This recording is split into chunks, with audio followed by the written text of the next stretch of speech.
maitatayo ko ang templo sa loob ng 3 araw. Isang araw na puno ng biyaya mula sa Panginoon, mga kapatid. Anong mga pagpapala ang tinanggap ninyo mula sa Panginoon sa linggong ito?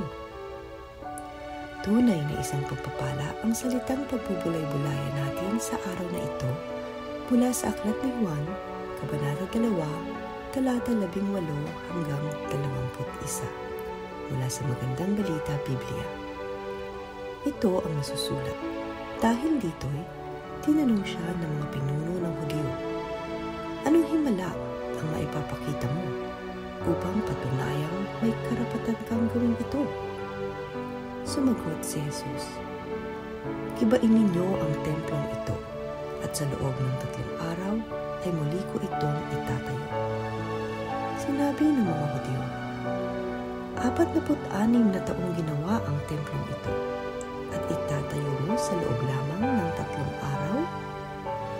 Ngunit ang templong tinutukoy ni Jesus ay ang kanyang katawan.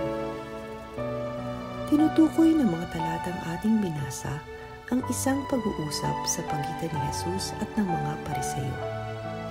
Nag-aalala ang mga Pariseo sapagkat nagkakagulo sa templo bunga ng pangangaral ni Jesus at ng paggawa niya ng mga himala. Pakutya nilang tinanong si Jesus kung sino ang nag-utos sa kanya upang mangaral at gumawa ng himala sa harap ng mga tao. Sinabi ni Jesus na gibain nila ang templo at ito ay itatayo niya sa loob ng 3 araw. Ang templong tinutukoy ni Jesus ay hindi ang templong sambahan ng mga Hudyo, kundi ang kanyang katawan na mamamatay at mabubuhay muli pagkaraan ng 3 araw.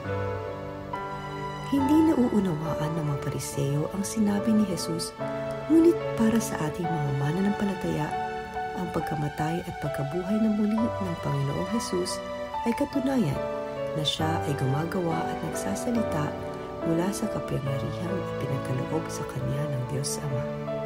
Siya ang Panginoong ating sinasamba at nilululhati. Siya ang daan tungo sa Diyos Ama.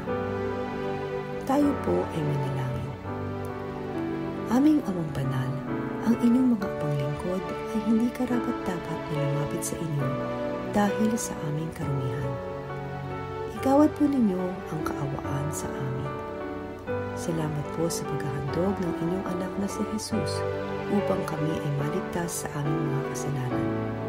Patawarin po ninyo kami sa mga pagkakataong kami ay nagkakasala at nakalilimot sumunod sa inyong mga ipinag-uutos at pangaral. Hangad po namin maging tapat na ng mga lingkod. Sa matamis na pangalan ni Jesus. Amen.